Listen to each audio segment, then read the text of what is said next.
मेरा प्रश्न ये है, अभी हम आयुर्वेद में दिनचर्या के ऊपर बहुत कहा गया है, तो वो किस तरीके से है और उसका महत्व क्या है? आयुर्वेद में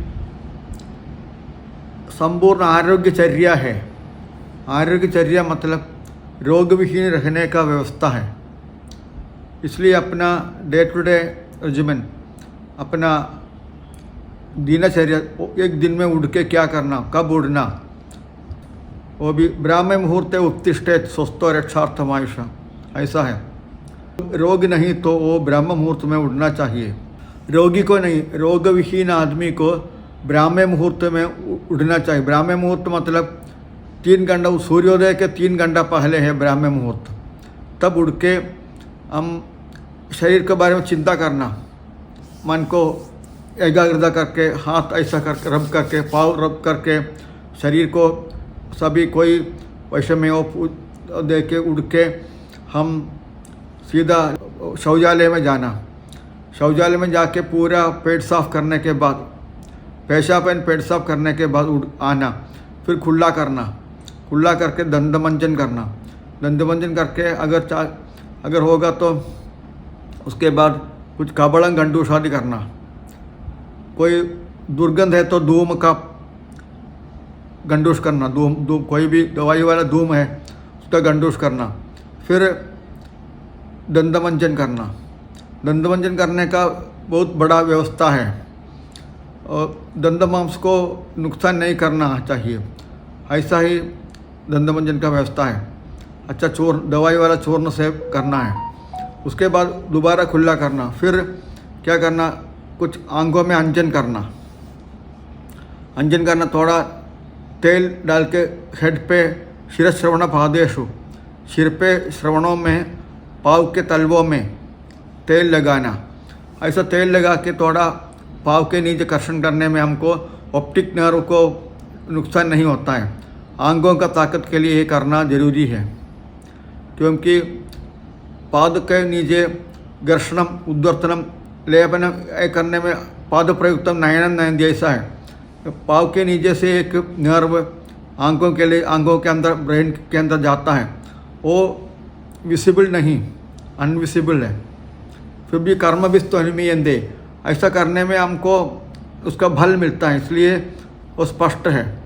पाँव के नीचे तलवों में तेल लगा के कर्षण करके थोड़ा व्यायाम करना। अपना हित के हिसाब से, ऋतु के हिसाब से व्यायाम करना। गर्मी में ज़्यादा देर नहीं करना, ठंडी में भी ऐसा है। अर्धशक्त्या निशय वस्तु बेलिबी स्निग्ध भोज, ऐसा व्यायाम का महत्व भी है। लाघवं कर्म सामर्थ्यम दीप्तोग्निर्मेघशय विभक्त गणगात्रत्व व्यायामादुपजायते, ऐसा व्यायाम का महत्व भी लिखा है। ऐसा व्यायाम के बारे में बहुत ज़्यादा पढ़ाई है। व्यायाम करने के बाद थोड़ी देर उद्वर्तन करना।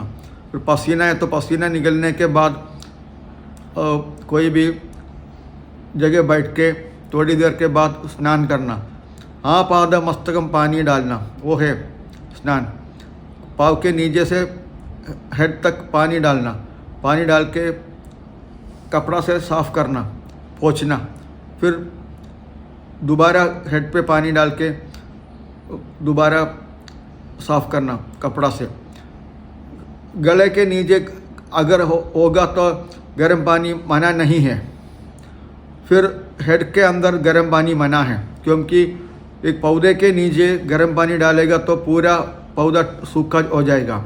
इसलिए अपना हेड है पूरा रूट, इसलिए पूरा नर्व सेंटर खराब होता है। पिट्यूटरी फंक्शन सभी हेड का, पूरा आंखों का, कानों का पूरा कमज़ोर होता है। तेने उद उत्तमांगस्या बलहृत केश चक्षुषम, ऐसा बोलता है। केश चक्षु को बलहानि हो जाएगा गर्म पानी अगर माथे पे डालने में। ठंडा पानी, ठंडी के समय में गले के नीचे का गुनगुना पानी है, उससे भी थोड़ा गर्म कम करके सिर पे डालना है। उष्णोदगम नहीं डालना, थोड़ा जल का गले के नीचे का उतना ही टेम्परेचर में नहीं, थोड़ा कम करके सिर पे डालना, वैसा है, ऐसा समझना चाहिए। उसके बाद स्नान हो गया। स्नान का महत्व है, बहुत प्रकार का महत्व है। दीपनम वृष्यम आयुष्यम, स्नानम ऊर्जा बलप्रदम कंडू मल श्रम से तंद्रा दाह पाप मत, बहुत बड़ा रोगों नहीं हो जाए। इम्यूनिटी के लिए सबसे बढ़िया है स्नानम। दीपनम है, दीपनम मीन अपना जो भोजन लेता है तब अच्छी तरह पाचन हो जाएगा, फिर असिमुलेशन भी अच्छा हो जाएगा, धात्वग्नि एंड जठराग्नि को उत्तेजन हो जाएगा। दीपनम। वृष्यम है, वृष्यम मतलब वृष्यम का एक साइंटिफिक टर्म है, उसका डेफिनेशन है यद किंचित मधुरम स्निग्धम ब्रह्मणम बलवर्धनम मनसो हर्षणम यश्च तल सर्वम वृष्यम उच्यते।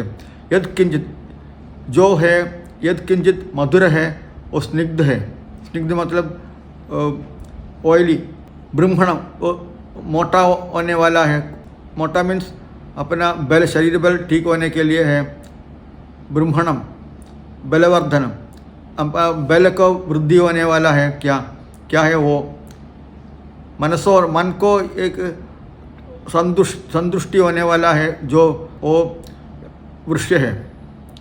तल सर्वम वृष्यम उच्यते। किंचित मधुरम स्निग्धम ब्रह्मणम बलवर्धनम मनसो हर्षणम यश्च तल सर्वम वृष्यम उच्यते। डेफिनेशन है। वृष्यम मतलब अपना धातु पुष्टि होता है, धातु पुष्टि, अंग पुष्टि, शरीर पुष्टि एक्सेट्रा होता है।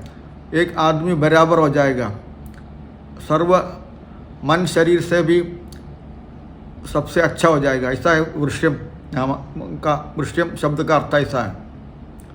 मानसिक हर्षण होता है, मन को तुष्टि मिलता है, अच्छा लगता है, मन को आह्लाद होता है।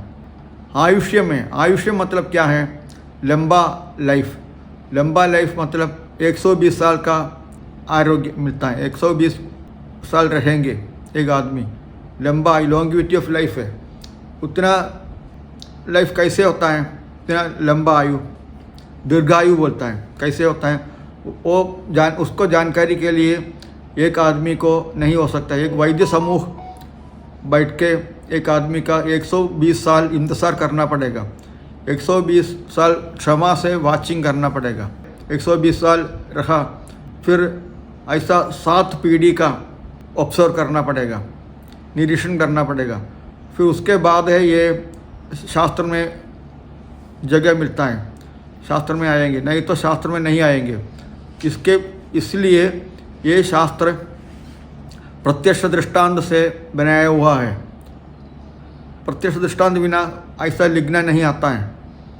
प्रत्यक्षदो दृष्टम शास्त्र दृष्टम चाहे भवे समासदस्तु भयम भूयो ज्ञान वर्धन। जानकारी का वृद्धि के लिए प्रत्यक्ष दृष्टांत जरूरी है।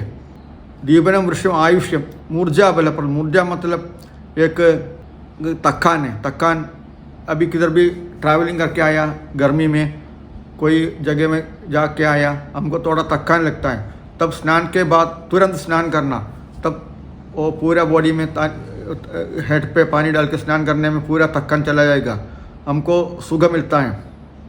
मूर्जा बलप्रदम, शरीर के लिए ताकत मिलता है, बलम ऊर्जा मिलता है। कंडू, कंडू मतलब कुचली चला जाएगा, स्वेद का दुर्गंध चला जाएगा, शरीर का दुर्गंध पसीना से आया हुआ वो दुर्गंध भी चला जाएगा। तंद्रा, तंद्रा मतलब क्या है, तंद्रा इधर भाषा पंडितों ने तंद्रा मतलब लदार्जी ऐसा लिखा है, वो नहीं, तंद्रा मतलब एक बड़ा रोग है, बड़ा मस्तिष्क में आने वाला एक बड़ा रोग है तंद्रा। वो तंद्रा मतलब निद्रार्थस्य विषय अग्रहणम तंद्रा, that is the definition of tandra. हम निद्रा जैसा है, निद्रा में कोई विषय ग्रहण नहीं होता, ऐसा है तंद्रा। अब हम जिंदा होगा बट मेमोरी नहीं होता है, ऐसा एक अवस्था विशेष है। एक इसके बारे में ज़्यादा पढ़ाई है। कवल्पो वायनो दूधो दमनी सन निरुद्धता कुरिया सत्यावहम तंद्रा दारुणी मोहकारिणी उन्मीलित विनिर्मुक्ते परिवर्तित तारके भवदा तत्र नयने हृदय लुड़ितभस्मनि सप्तत्रिरात्र सा साध्या न सा साध्या ततपरम, ऐसा शास्त्र में लिखा है। ये अभी आधुनिक शास्त्र के हिसाब से फैट एम्बोलिज्म नाम एक अवस्था विशेष है, वैसा होता है। फैट एम्बोलिज्म अगर तुरंत दवाई किया तो ठीक होता है, नहीं तो मरेंगे, ऐसा एक अवस्था नहीं होगा केवल स्नान से। इसलिए स्नान का महत्व में तंद्रा नहीं होता है, कोई भी अवस्था में तंद्रा ये फैट एम्बोलिज्म नहीं होगा, मतलब मस्तिष्क का बड़ा रोग नहीं होता है। स्नान सबसे बढ़िया इम्यूनिटी मॉड्यूलेटर है, इसलिए स्नान करने में मस्तिष्क का कोई भी अपचय नहीं होता है। अपचय और डिमेंशिया भी नहीं होता है, मेमोरी लॉस भी नहीं होता है, तृष्ट नहीं होता। ज़्यादा कुछ आदमियों को ज़्यादा तृष्णा होता है, पानी पीने का इच्छा, तृष्ट नहीं होता है, ज़्यादा पानी पीने का इच्छा भी नहीं होगा एक प्रॉपर स्नान करने में।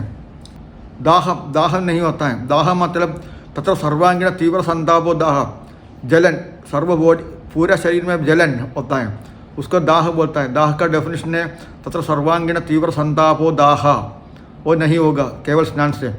पापमा नहीं होगा। पापमा भाई अपना भाषा पंडितों ने पापमा मतलब पापम लिखा है, पापम स्नान से नहीं होगा ऐसा लिखा है, वो गलत है, दैट इज़ रॉन्ग, WRNG।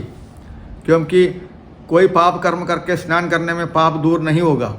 इधर पापमा अर्थ पदार्थ अंतर्युक्ति का उपयोग करना, पदार्थस्तु पदे क्यों भी भिन्नमर्थम प्रकाशील।